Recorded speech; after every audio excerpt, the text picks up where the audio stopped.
Have you ever found yourself breaking your fast when you weren't even hungry? Or setting a goal for your health only to watch yourself kind of backslide or stop or give up? And knowing exactly what you should do, but it doesn't seem to make a difference. Know exactly what those things are that you said that you were going to do in your space, what you were going to do, but somehow it doesn't seem to translate into benefit. Well, self sabotage is one of the biggest solutions or one of the biggest obstacles in long term fasting success. And it's not just about willpower, it's about our mindset and it's about our triggers and the habits that we unconsciously fall into. And so in this episode, we're going to cover why we unconsciously sabotage ourselves, the hidden triggers that we sometimes will see and experience. What are those triggers behind our emotional eating and breaking our fast early? And then we'll talk about some strategies to break free and stay consistent. Hey, this is Dr. Dwain Woode. That's Wood with an E. The E stands for endocrinology. Here on the channel, I educate, I empower, and I encourage you to take charge of your health and your life, avoid complications, and go to the next level. And limitless living says that we are breaking free from all these obstacles, from all of these places that are keeping us entwined. We're presenting our best self, our best health, and our best plans for our life. We're not allowing anything from outside of us or anything that's inside of us to prevent us from reaching those goals. I'm glad that you're here. If you are new to the channel, if you're new to me, go ahead and put new in the comments because I'd love to welcome you with a hand clap and some music. And if you do have questions, go ahead and drop those in the chat, in the comments, because we love to get to those and answer those as we move throughout our space tonight. If you're also new to us, you don't know how we do, but we're going to take a look at a few things. I've got right off to my side, I've got my meters that we'll take a look at, my Keto Mojo and my Contour. Right below me, we have my Dexcom Clarity Report that we'll take a look at in just a minute, so you can see what's been going on with my blood sugars. I also want to say, if you have not been following, or if you have been following, I'm excited that we are moving along in our 100-day walk to consistency and health. If you've not been doing that, you can join us every morning at 6 a.m. for about a 30-minute discussion on some topic. Those keystone topics is what we're talking about. Keystone topics are those topics that enhance our lives and have domino effects throughout our day, right? Whether it's our health, whether it's our relationships, whether it's our community, those topics are very important, and they help to set us in place so that we can be successful. Here, we're talking about fasting, and we're using fasting as a tool for reversing our diabetes. If you're an adult with type 2 diabetes and you want to reverse your diabetes, get improvement in your blood sugar, if you want to reverse your metabolic disease, then this is a place for you, and this is what we're doing. We're walking along that path, that journey of limitless living that says, hey, we are not allowing anything to interrupt us and to get us off track. Okay? So that's what we're going to be taking a look at here in just a minute. And as I'm fasting, you guys know I do a 72-hour fast each week. And right now, the thumbnail that you saw says 48 hours, but let's see, 48, 49, 50, 51. So we're at 51 and a half hours right now in this week's fast. And I'm excited to be to be there. As you know, last week we had some challenges getting into the fast, and because of, and we talked about that as we went through the episodes last week. So go back and watch those. But this week we've done a good job, I think, of resting, dealing with some issues, some stressors, some scheduling issues, and I'm feeling good. We'll talk a little bit about that as I do my check-in, which will coming up here in just a minute. Also, I see some community members out there that we'll take a look at and say hello to. But let's go ahead and let's do our check-in. And when I do our check-in, what we're doing is we're talking about those places where our biggest challenges can be. And that typically is how we're feeling physically, how we're feeling mentally, and how we're doing emotionally. And I mentioned to our some of our members as we did our community meetup tonight, is that these are the places, right, that seem to continually be the stumbling blocks if we're not careful. How we're feeling physically, mentally, and emotionally. And right now at 50 plus hours of fasting, I'm actually feeling physically pretty good. I'm feeling energetic. I'm not feeling lightheaded, dizzy, sweaty, palpitations, all those things that sometimes people will say they feel as we're talking about fasting and decreased energy.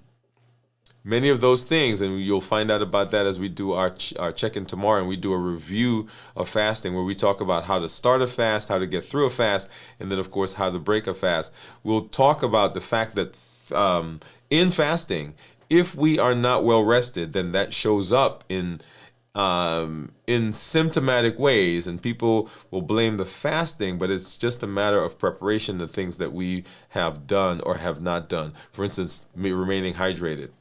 As I say that, here's my mug. Let's take a sip. So physically right now I'm feeling energetic. Mentally I'm feeling clear. I've been today, because I'm resting, I feel sharp. I don't feel fuzzy headed. I don't feel like as though I'm walking through a tunnel or bubble, those are some of the phrases that people will use. But right now feeling pretty clear. And then emotionally excited for some things that are coming up. I'm doing a couple of programs this weekend. And of course I'm here with you. We had our community meetup here just a little while ago. And just some exciting plans for the show, for our community, and for the community, our community, and some of the things I'm doing in the community. All right. All right, so let's go ahead and let's hop over and let's take a look at blood sugars. And you'll see there, this is my Freestyle Libre. And right now you see that my blood sugar is 72. And you'll see right here, this is the squiggly line that you'll see. That is what my blood sugars have been. And you'll see for most of the day, they've been kind of straddling 100, near 100. And then, of course, now it's going down to 72. If I look at my Dexcom app, it has similar numbers. This one, we can actually go, and I'm going to do 12 hours first. We can see what the blood sugars have been, and you'll see there that we started out 97 and continue to go down to the 80s, and continue to drop into the 70s. Okay, right here we popped up. We went from 70s up to the 80s and then back down. And right now we're in the 70s. If I look at a 24-hour period, right, kind of similar thing. And right there, that was yesterday, we talked about yesterday we talked about that spike that we get right after the morning, and today it got up to 103, I think was the highest. Right, there you go, 103. And then continued coming down and down and down and into where we are right now. So if you think you know what my ketones are going to be. So right now, like I said, 48, 49, 50, 51, 52, almost 52 hours of fasting. What do you think my ketones are as I hop over and let's take a look at what my monitors are going to say. So let's go ahead and grab those. Let's do this. So right now I've got my container with my strips, brown, this is a Keto Mojo, brown for blood sugar, blue for ketones, and then I'm going to grab a Lancet since I'm in here and get this over that way. And then here is my here is the contour strips. So go ahead and grab those out. Right, pop that in. And let's go ahead and put this in the monitor. We're going to open these two. This one, of course, is the blood sugar. And then the blue one here in just a minute will be ketones. Let's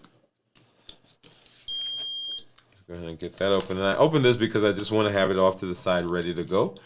And go ahead and grab, this is a Lancet, so I'm just going to pop this open. And then find a finger. And as I said, My fingers are pretty callous, and so I tend to use the same ones over and over. Let's see if we get a good flow of blood from this one. Yes, we did. Let's go ahead and get that started. That's the contour. Let's get another drop for the Keto Mojo, and this is the blood sugar. And you'll see right there, the contour says that my blood sugar is 70. Keto Mojo says 55. And right off the screen there, you'll see that's the Dexcom says it is 75. So let's get that out and grab a lens or strip for the ketones, if I can get that in there. And then looks like we got a good drop of blood. And get that started. Awesome. All right, there we go. And so that went smoother today. So I'm not going to show you what that is because we're going to pop off the screen in just a minute. Hopefully we're getting some guesses out there. And we'll see what it is. So let's go ahead and let's hop over and let's say hello to some of our community members. Let's see, who do we have? Jian is on and she is here first. So Jian, thank you for coming through. And she's saying, hi, Wood Gang, welcome. And then Jian says, Doctor, happy to see you again. Yeah, we just had our community meetup earlier tonight, and so glad to see you guys again. Pamela says, hello, Doctor and Jian. I'm still awake. That's right. We're a little later tonight than we normally are. Wow, good Pam, says Jian. Pam is laughing. I'm 19 hours fasting now, but a little bit dizzy. Make sure that you're hydrated, Gian. Make sure that you are remaining hydrated. That's one of the challenges for a lot of us. When we're not eating, we also don't think about drinking. And Pamela's, of course, saying, be careful. Gian said, thank you, Pam. And Cornelia, hey, Cornelia, welcome. She's saying, hello. Good to see you again as well.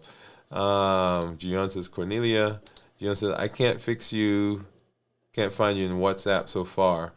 Okay, so remember, you guys can hop into the community area and kind of chat there as well. Hey, Cornelia Max, he says, good job, Gian. I tried finding you too. He says, hi, Pam.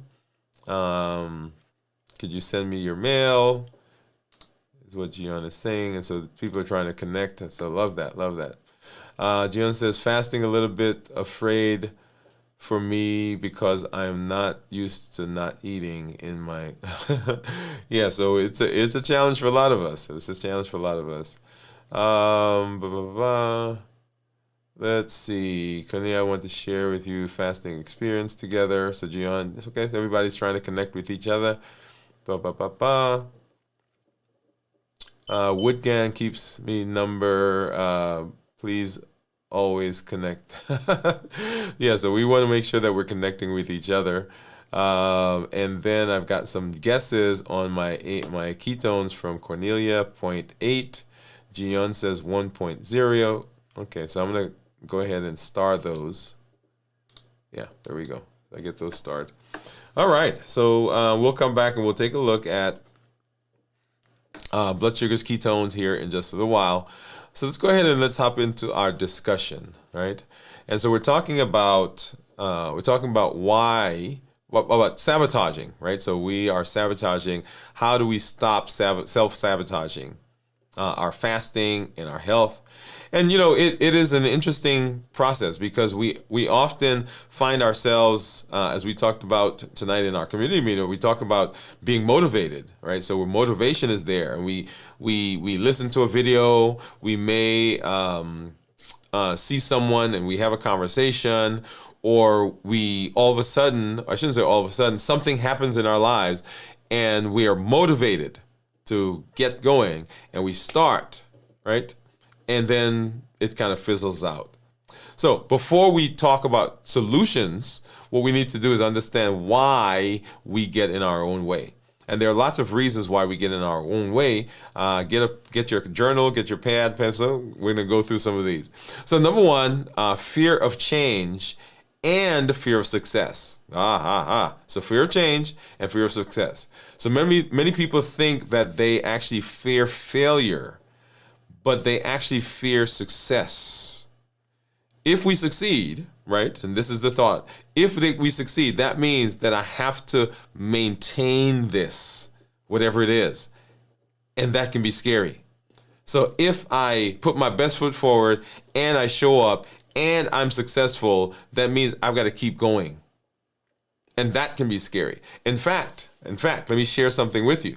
When I started the process several years ago and began researching and began looking and began trying to find a way for personally managing my own metabolic disease, there were times where there were things that were working for me and I wasn't sure if I could keep it up. And so I stopped.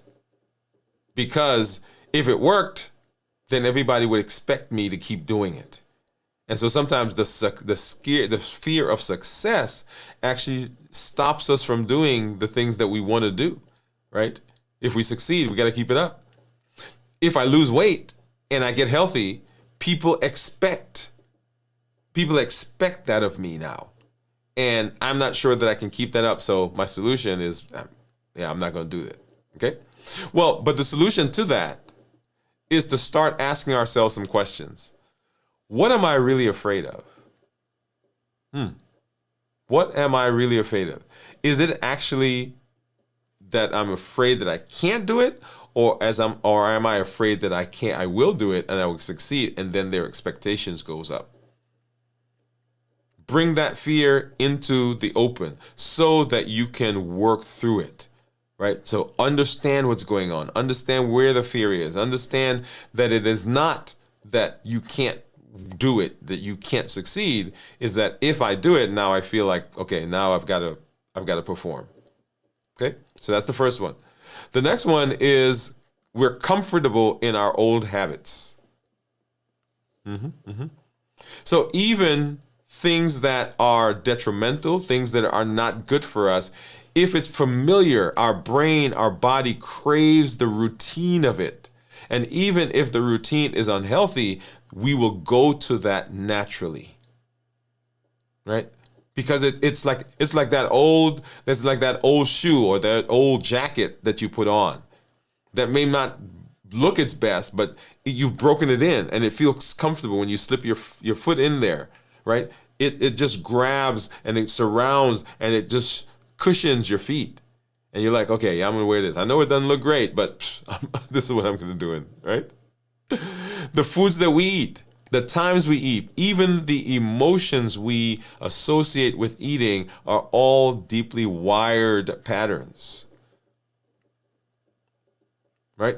There are things that I eat because of my palate, because it's a routine that you would like, I'm not sure about that. And things that you eat that other people in your group don't eat like that. But those are patterns that we have, and they are familiar, and our brain wants to go there. Our brain wants to stay there. Your brain will try to put you and pull you back into what feels safe and familiar. That is why there's this thing in the brain, so the hypothalamus. And we always talk about, well, not we, but often in endocrine circles or when we talk about obesity and weight loss, the hypothalamus is kind of the thermostat of the body. And the hypothalamus understands, it knows what your weight was. And so sometimes we're trying to lose weight, but the hypothalamus actually wants to go back to where it was. And it will produce situations. It will cause you to do things to bring your weight back up to what it was before. And that is one of the challenges that the body seems to be fighting us to get back to where it was before. And that's the same thing here. When we are trying to make change, often the brain will pull us back into what feels safe and familiar. And often that is those behaviors that we've gotten used to that may not be the best for us. So in that case, what's the solution? Right? We got to expect resistance. We got to expect that there's going to be some resistance from ourselves, from outside, yes, but from ourselves as well, right? Normalize the discomfort. Normalize. You've got to say, okay, this is just my brain trying to keep me in an old pattern. So I want to fast. I want to go to a 24-hour fast. I want to go to a 72-hour fast. I want to go to a 40, whatever the number of fast. You want to do intermittent fasting. Forget about fasting. You simply want to change how you eat. And there are those patterns that you've gotten into that you start to fall into, and you've got to say to yourself, okay, this is just my brain trying to keep me in this old pattern. And I'm changing. I'm not doing this. Remember, limitless living says there's nothing inside of me, even those patterns, those behaviors, those routines, that I'm going to allow to be in this space to stop me from doing what I need to do. And the next reason that we next place that we sabotage ourselves, or next thinking that we use to that, is the all or none thinking. All or none thinking. And this one, normally we this is where we say, okay, if it's not perfect, I'm not going to do it. That is one thought. But here's another thought. Well, I've been fasting for 24 hours, and I want to get to 48 hours. And I broke the fast and I ate some nuts.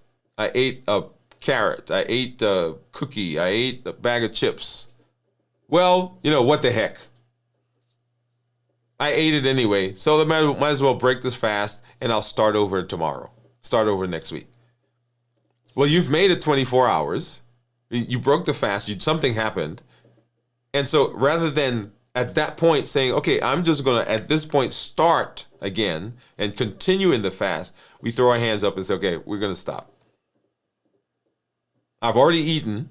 I'm already off plan. I'm already off the reservation. So I might as well eat everything. Or I broke my fast an hour early, so I failed.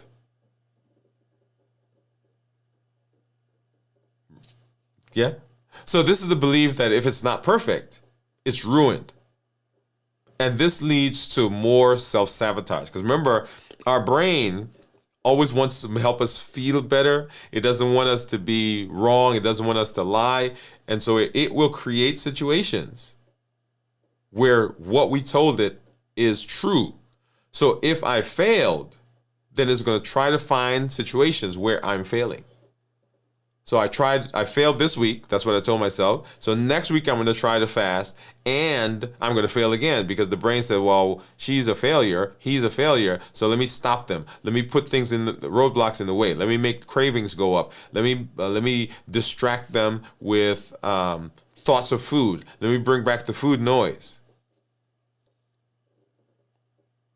Because we have to create a situation where you fail at fasting. And so what is the solution for this? Well, one is to shift from the perfectionism to the progress mindset. That is, we're not in the business of perfection. We're in the business of progress. And progress may be slow, it may be halting, it may be 2 steps forward, 1 step back, or 1 step forward, 2 steps back. Whatever it is a process, and we're not looking for perfection. So instead of thinking of extremes, ask, what's the next best decision I can make? When we talk about recovery, right, addiction recovery, we don't tell people not to have a drink for the rest of their lives. We don't tell them not to have a hit of some drug for the rest of their lives. We don't tell them not to gamble for the rest of their lives. What we say is, at this moment, you don't have to do it. This moment. Now, you may do it the next moment. You may do it the next hour. You may do it the next day. We're not concerned about that. But at this moment, we don't have to do it. So what's the next best decision right now? Not tomorrow. We're not thinking ahead, but at this moment, what's the best next decision? And so in this case, in the all or nothing, you're going through the fast, and somehow you broke the fast. Somebody got on your nerves, and you ate something, right? Got off the fast. Okay, what's the next best decision right now? It's not to sit down and say, "Okay, well, since I've already done it, let me just go ahead and eat everything." That's probably not the best next decision. And that's the question you want to ask. Okay? So those are ways and reasons why we unconsciously sabotage our progress. And so now let's talk a little bit about what are some of those hidden triggers behind emotional eating and breaking a fast early. Right? So fasting isn't just about food. Oh, yeah. You thought it was okay, I'm just not eating. It's not just about food. It's about habits. It's about emotions. It's about psychology. It's about relationships. You didn't know that, right? When you're fasting, all of those things are coming at you in the raw. Because so many of us use food as a buffer that when we're fasting, we have to face these things head on. Right? So what are some of those triggers? What are some of those hidden triggers? Well, one, emotional triggers.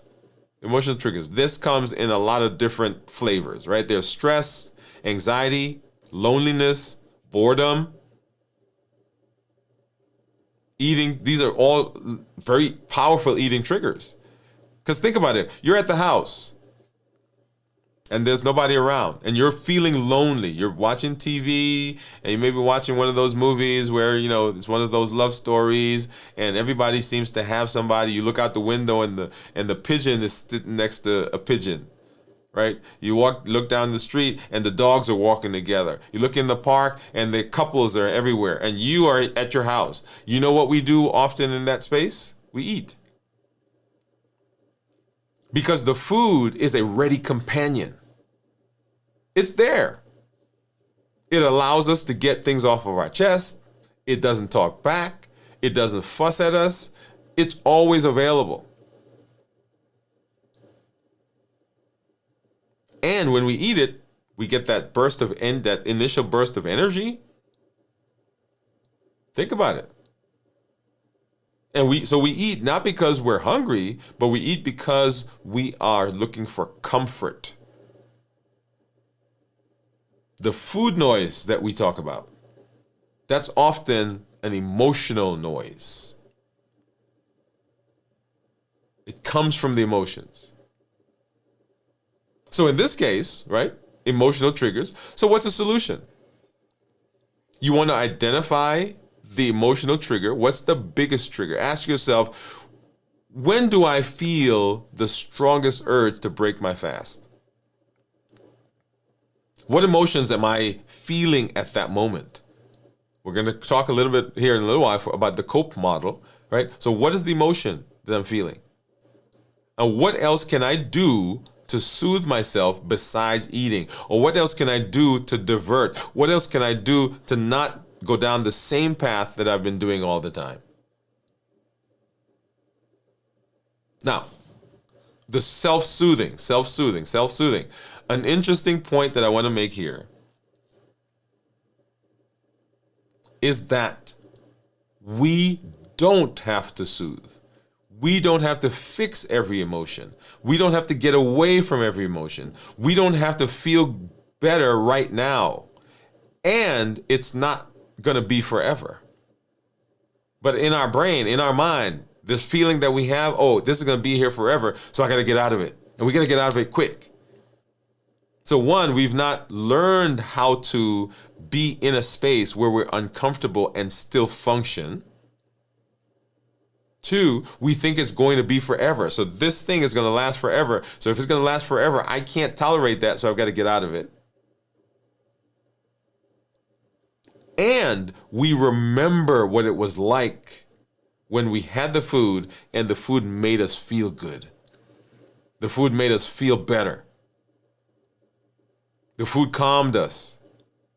You remember that time when you were with that person where you ate that thing and you felt that way? That's it right there. So it soothes us. And then the other trigger, right, is social or environmental triggers.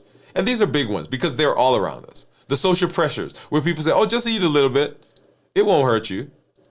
So you show up at a family function, or you're at work or somewhere, and people are bringing stuff in. Oh yeah, just eat it. Just have a little bit. It's gonna be okay. Oh, don't hurt her feelings. Yeah, yeah, it won't hurt you.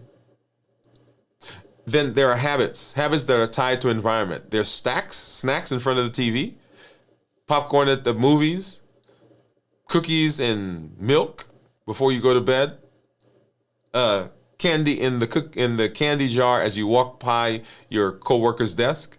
We've got the fruit in the fruit bowl as we go past the kitchen. All of those are environmental cues that are triggers that push us, that can take us off our course. Seeing or smelling food. Someone asked me a couple weeks ago, one of my team members, they said, well, does it bother you when you smell the food? And I said, no, it doesn't. I get into my fast beyond those first 8 to 12 hours. Let me say that, right? But usually in the fast, not an issue. But yesterday I was out. I was doing one of the episodes for my 100-day walk to consistency, and it was during lunch. And as I was walking by the hospital, there's a little shopping center that's there. And as I walked by the shopping center, there were these smells that just wafted up, because there are I don't know, easily 10, 12 restaurants that are in that area, and all of those smells were coming up, and I had to move. I had to walk away. I was like, okay, I can't do this episode over here. I got to go find a different place to walk. Right? So seeing or smelling food, right? Those visuals, those cues, they're huge. When we see our community, right? Like when I come home, if I'm fasting and I come home and my wife is in the kitchen and she's making dinner, right? We have Taco Tuesday, or my son is sitting down, and she may be out, and I'm coming home and he's grabbing some snack, and I come and I sit, because I try to talk with him as soon as I get home. I come and I sit, and he's eating, taking a snack, and I'm sitting there. That social cue can be a trigger that pushes me. So how do we deal with these? Well, we change the environment. If you always break your fast watching TV, then change the location. If you always break your fast, and one of the things I talked about with our community, was it last week, was that I've got to figure out a different schedule for cooking. Because when I cook, I break the fast. So there's certain things that I cook on a weekly basis that my son likes, that I like. And if I do that, like when I make my jerk chicken, if I'm doing smoking or I'm doing some curry chicken, if I'm doing that and it's during the fast, I will break the fast, because I'm tasting it. And as soon as I taste it, my brain says, hey, what the heck? You had some. Might as well keep going. All right, so change the environment. If food in your house tempts you, make it harder to access. Don't bring it in the house. I had to get rid of, I think I showed you guys a couple of weeks ago, my demonstration box that had all the stuff in it. Yeah, I had to take that stuff out in the garage, because it was here for demonstration, but my brain said, hey, it's right there. Let's get some. Right? And if the social pressures are a problem, prepare your response in advance. Think of what you're going to say. Don't be nasty. Don't be fussy. Don't be arrogant. Just, what is my response going to be when people say to me, hey, just eat it. It won't hurt. Think of that in advance, because when you're in the situation, it's going to be difficult to say that, difficult to explain that, difficult to go into that, and your brain's natural tendency, the path of least resistance, is to just eat it and not have to worry about it. Okay? And then physical triggers, poor sleep and stress, physical triggers. So lack of sleep increases your hunger hormones. Yeah, the ghrelin goes up, leptin goes down. And it interferes with willpower. Now, willpower, we've talked about this before. Willpower, everybody believes that this is the end all and be all when it comes to our habits and our behaviors. But as I shared with our community earlier today, motivation and willpower wanes, it waxes. It depends on what's going on. When I'm feeling good, I've got great willpower. When I'm not feeling good, I don't. I'm motivated after the speech, but as the week goes on and life starts to get to me, my motivation goes down. So when I'm tired, fatigue will push through all of the decisions I've made. So I've decided I'm not going to eat it, but I'm tired, so I'm going to eat it. High stress rates raise your cortisol, and this makes you crave carbs and comfort food. Yeah, because it just calms us down. Chocolate, Cadbury chocolate. Oh, as soon as I said that, I saw the Cadbury in my head. So the solution here is to optimize sleep and stress management. Make sure you are getting that. It is not optional. Prioritize quality sleep. No screen before the bed. Dark room. Consistent bedtime. Right? So all those things that we talk about when we talk about sleep hygiene. Incorporate stress management. So deep breathing, walking, journaling, all the things, mindfulness practices, all of those tools. Make sure you're using them. And then what are some strategies to break free and stay consistent? Right? So now that we've talked about what those triggers are, why we self-sabotage, how do we break free from that? And one of the most powerful is the use of the COPE model. We clarify, we observe, we pause, and we execute. What is really happening? Are we hungry or are we just stressed? Clarify what's happening, what's going on. I just finished eating dinner and here I am feeling like I'm hungry again. It can't be hunger because I just finished eating dinner. So what is it really? Where in my body do I feel that? Where do I feel that urge? Is it a tension in my shoulders? Does it feel like my ears are hot? Are my jaws clenched? Am I closed? Am I tight? Am I lonely? Am I being protective? Does my stomach churn? And then we give a word to that. We give a feeling to that. We name the feeling. When we name the feeling, I'm upset, I'm stressed, I'm anxious, I'm bored, I'm tired, I'm frustrated, I'm angry, right? When we put a name to it, then we take some of the subjectivity away from it. It becomes an objective thing. And we can now deal with that because we know how to deal with anger. We know how to deal with stress. We know how to deal with frustration. We know how to deal with loneliness. But if we don't have a name for it, it's just this nebulous thing that's causing problem for us. So we clarify, we observe where we're feeling it in our body. We pause. Instead of acting immediately, we take a moment, we take a breath, we delay, we count to 10, we walk around, we count leaves on the trees like I do. We do something to delay, allowing our prefrontal cortex, that's the thinking part of the brain, to take over and overshadow the amygdala, which is that survival part. We delay the action. Otherwise, it's a trigger and a result or a process that we go through. It's something triggers us and then we eat.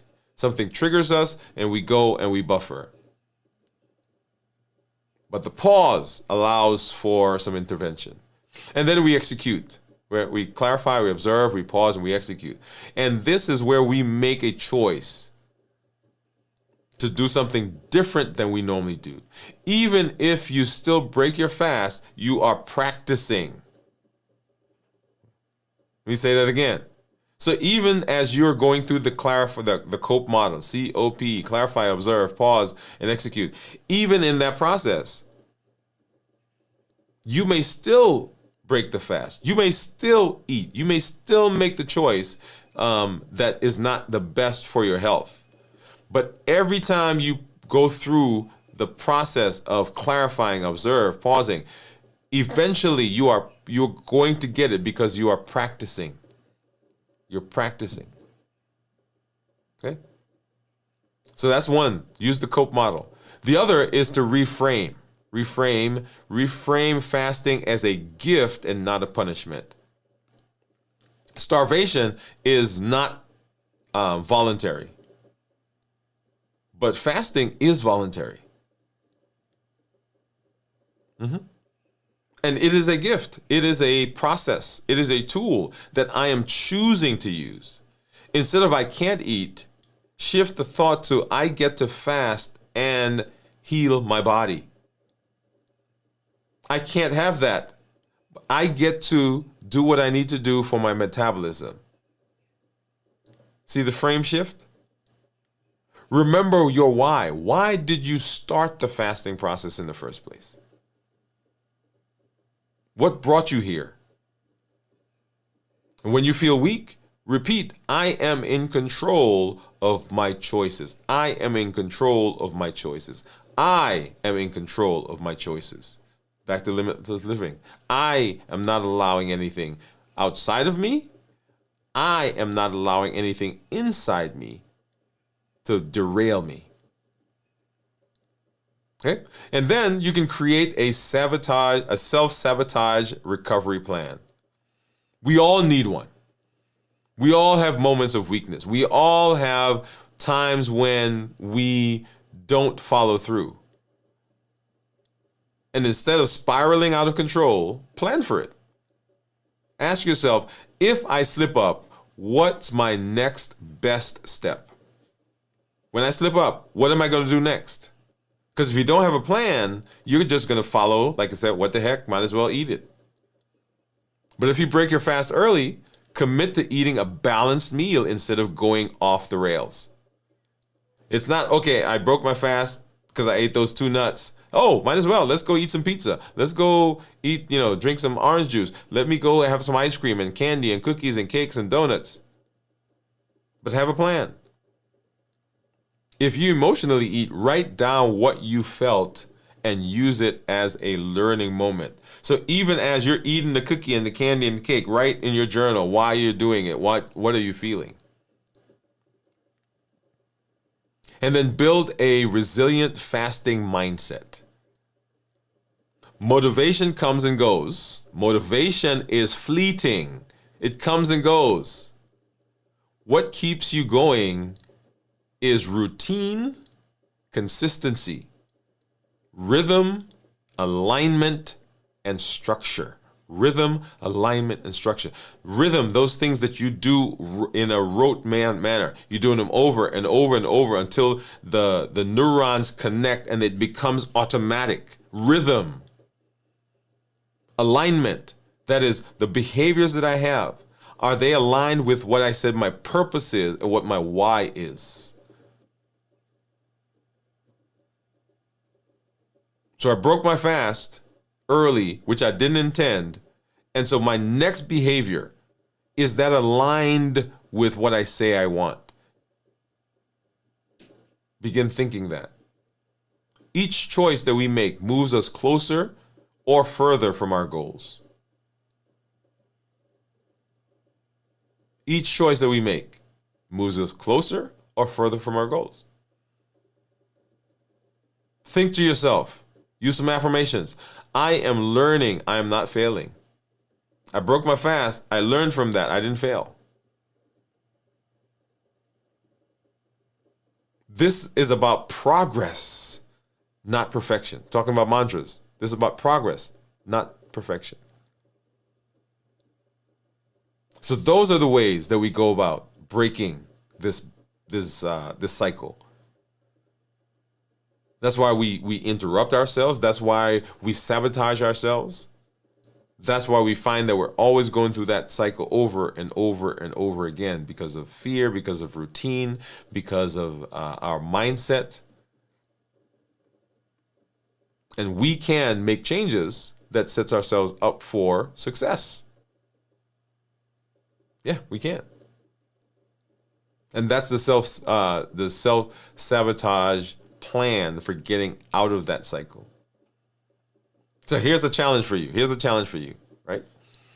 This week, identify one way that you tend to sabotage your own fasting, right? Think about when you fasted and when you broke the fast early, what caused it? What's one way that you did it?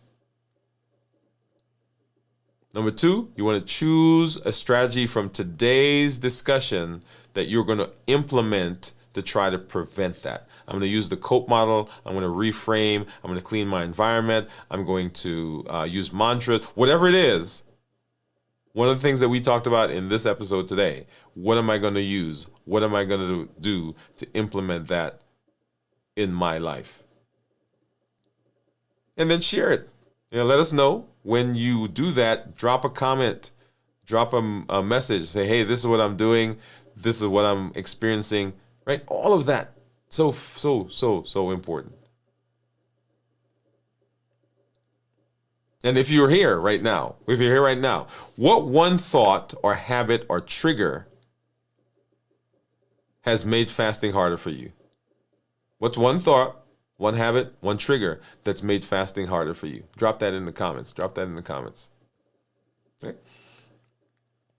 So fasting is about more than just food. It's about self-awareness. It's about growth. And it's about learning how to take control of our habits. Remember, self-sabotage isn't failure. It's just information. When you recognize the pattern that you are in, that cycle, then you can change it. And every time you reset, you're getting stronger. Every time you go through the COPE model, you're practicing. Every time you make a decision to do something other than what you normally do, you are growing, you're expanding. Every time you show up, even if you break that fast, every time you show up and you start a fast, you're building consistency. You're building self-confidence, because self-confidence leads to competence. Competence leads to consistency. Consistency leads to success. So our goal is to keep moving forward. One intention, one choice, one step, one consistent behavior at a time. And if we do that, Limitless Living says that we will have broken through the barriers, because we're not allowing anything outside of us or anything in us to prevent us from doing what we need to do to be successful. Awesome. All right, so let's go ahead and let's hop over. And I think I saw some comments coming through. Let's see, where are we? So we're back to Gian making a guess of 1.0. Let's hop back up here. And I see Jennifer. Jennifer says, howdy all. Pamela says, howdy Jennifer. Hi Jennifer. Hi Jennifer. Everybody's saying hi to Jennifer. Honest speaking, sabotaging myself is my thing. Yeah, it is for a lot of us, Cornelia, or Gian. Sorry. Yeah, a lot of us sabotage. See, food is my favorite friend. Food comforts me big time. Yep, it does. Boredom, fear of life. Food infringe break my fast. Okay. Yeah, food infringes and makes you break your fast. Preparing meals for my family is a trigger. Eating while fasting. Yeah, those are all things that happen to all of us. So as I said, when I'm cooking, I've got to be careful, because if I'm not, then I end up breaking the fast simply because I'm cooking. Let's see. So when I'm fasting, I'm very worried about food, which makes me go not. But let's see, when I start to eat. Oh, it makes me go fast when you start to eat. Yeah. Boredom and desire just to eat and have the munchies. Yeah. So there are so many places, so many things that we end up doing, and places that we end up finding ourselves that will sabotage us. And so this was a great discussion to have as we talk about that. All right, so let's go ahead and let's take a look at blood sugars. And so here, this is my Dexcom to think about that for a minute. But let's go ahead and let me hop over, and I want to show you This is my Dexcom Clarity. And right now, my average blood sugar is 158. You'll see that there. My average, my glucose management indicator is 7.1. So if I got an A1C now, based on this, it would be a 7.1. I'm in target right here 70% of the time. That's that number that you see, 70% of the time. And let's go ahead and let's hop over and let's take a look at blood sugars, right? So I've been fasting now for 53 now, 53, 54 hours. Let's see, 48, 49, 50, 51, 52, 52 plus hours. Okay, and so so for most of today, you'll see there that my blood sugar has ranged below 100. I think there was one point here, yeah, right there, where it popped up above 100. It went to 101, 103, I think was the highest. And then for the most of the rest of the day, we've been kind of hanging below 100. I mentioned to you over the last several weeks that my blood sugars have been 30 to 40 points higher since I became ill a couple of months ago. And I finally feel as though I'm getting a handle of it on it. It'll be interesting to see what my A1C is when I get my blood work results, which I did last week or week before, last week. So that should be coming in. Actually, I should have it because I'm going to see my doctor here in a day or so. Okay, but the numbers, as you see, are finally, I think, starting to come back to what I expected them that they would be, down into the 80s and low 90s. Yesterday, so here I am at 50 plus hours, 52 hours. If I go back 24 hours, right, then 25 hours right there, 26 hours is when we did our show. And you'll see there that the blood sugars were coming down nicely. So we started up in the hundreds in the morning, spiked up right around noon, and then began coming down. And then before that, I wasn't fasting, but I was doing a good job of managing. And this is where it actually indicated to me that my body was starting to heal and get better, because my numbers, right? So if I go back here, yeah, so look at that. This was Saturday. As I was eating, look at how high those numbers were. And then all of us, well, I shouldn't say all of a sudden, then we started getting better, right? 160s. And then over the last couple of days, look at that. The highest it's gotten is 160s. And then, of course, as I got into the fast, into the low 100s, then into the low 90s, and then now in the 80s, right? So it'll be interesting to see what those numbers are as we get there tomorrow. All right, and then, of course, we want to see what my ketones are. So let's go ahead and let's get rid of this one, pull this one out, and so here's my ketone meter. Go ahead and turn that on, and get over here to my Keto Mojo app. And as you remember, yesterday my blood sugar was 81 and my ketones were 1.0. 81 and 1.0, and that was at 26 hours of fasting. Okay, and wow, so look at that, it popped up. So 55 was my ketone, my blood sugar. Let's use this one. So 55 was the blood sugar, and then my ketones were 2.1. So ketones that are less than 0.5 are considered normal. 0.5 to 1.5 considered nutritional ketosis, and then above 1.5 considered therapeutic ketosis. And you'll see there 2.1, that's well into the therapeutic ketosis range.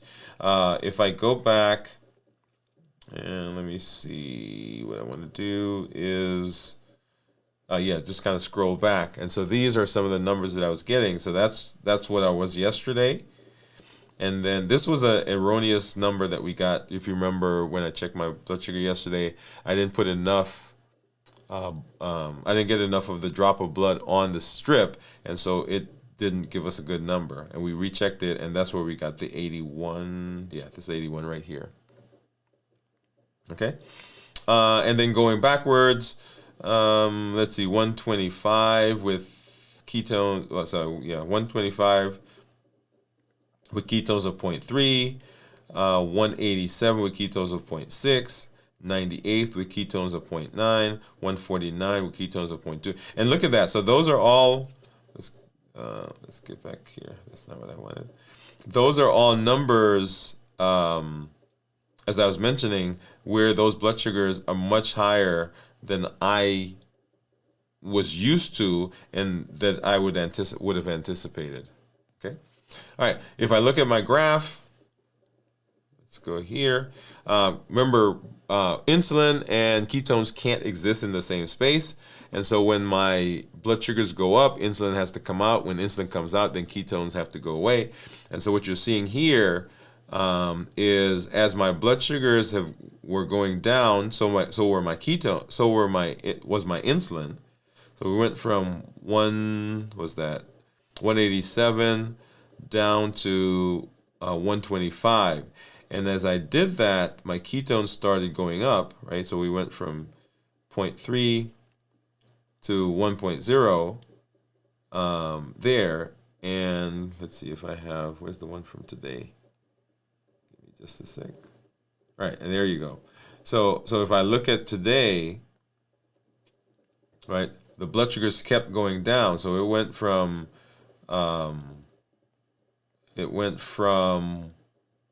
no, I don't want ketones. I want blood sugar. There we go. Okay, there we are. So my ketones went from 1 up to the 2.2 that it is now, and blood sugar went down to 55 from 81. Right, so 81 there, down to 55, and ketones went from 1 up to 2.1. Right, so that's what I would have expected. All right, and so in our eating space, in our metabolism, as we're moving through metabolism, we have to remember that it's more than just a food issue, right? It's a growth. It's a learning process that we go through. And every time we show up, every time we reset, every time we practice, every time we use the COPE model, we're getting stronger and stronger and stronger. So remember our challenge. Make sure, I want you to check, okay, what is one way that you tend to self-sabotage your fasting?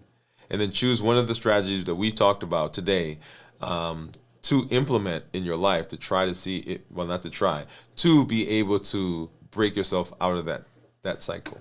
Okay? All right. So as we are moving through our health and through our fasting, everything that we do here on the channel is built on the Triple E formula for success. We educate, we empower, and we encourage. We educate with the podcast, with the blogs, the show that we're doing. We empower with the tools, fasting, the 100-day walk to consistency, balanced bites. All of those are tools that we're using to set ourselves up for the best possibility of success. And then we encourage with the community that you are building, community that you are part of.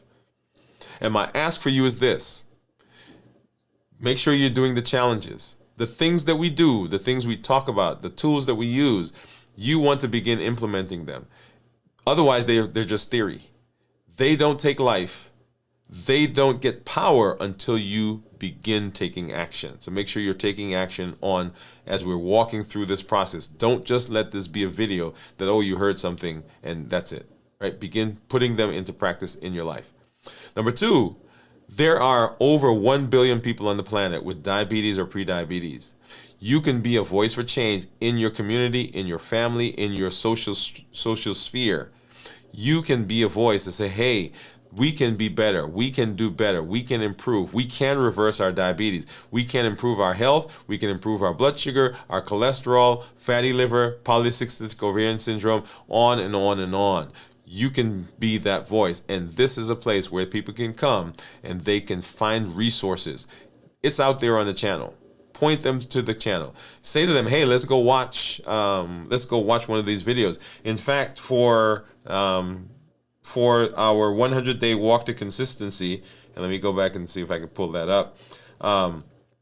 So far we're on day 50 something, 59, I think. And so what I did was I went through and I broke the videos up, and let me come over here, right, into weeks. And so each week there was a different theme that we dealt with: laying the foundations, building momentum, mastering mindset, enhancing mental and emotional resilience, building discipline, unlocking productivity, enhancing self-efficacy, strengthening relationships, right? So each week, right? Because so far we've done 59 or whatever number of videos. So each week there's a different theme, and you can go back and you can listen to the videos on that theme, and they're in the playlist. Right, so we've created playlists for all of those. And then, of course, our limitless living journey that we've been on, where all those videos that we've done so far in our limitless living: mental health and metabolism, emotional health, unlocking the domains of our health, starting our journey, what destroys metabolism, expanding our vision beyond our health. It's more than that. It's all encompassing. All of that is there on the channel, and you get to watch that. You can point people to that so that they can come and they can get the benefit of being here. Okay? So we will be back tomorrow as we continue our check-in and do our review of fasting, preparing for the fast, getting through the fast, and of course, breaking the fast. Well, you want to be sure that you're here. On Saturday, we will be here in the space with our videos from the vault at 9 p.m. Central, Saturday night. And then This Week in Review, 7 a.m. Central, right here on the show, right here on the channel. And then we're back on Monday at 7 p.m. Central for Dwain Woode, MD Live, as we continue the path of limitless living, as we continue that journey. Be sure you join us as we move through this space. I love having you here. As I say, I love being with you and love the community that we're building. It's an amazing group that we're building, and we are getting amazing benefits. Thank you for joining me. This is Dr. Dwain Woode. That's Wood with an E. The E stands for endocrinology. Here on the channel, I educate, I empower, and I encourage you to take charge of your health and your life, avoid complications, and go to the next level. And in this year, we're living a limitless life. And limitless living says that I'm breaking free from all the obstacles. I'm breaking through the barriers. I'm getting over the humps. I'm not allowing anything from outside of me or anything from inside. No feelings, no memories, no hurt to prevent me from doing what I need to do to be healthy. I'm presenting my best self, my best health, and my best plans for my life. Good night, everybody. We'll see you at our next episode.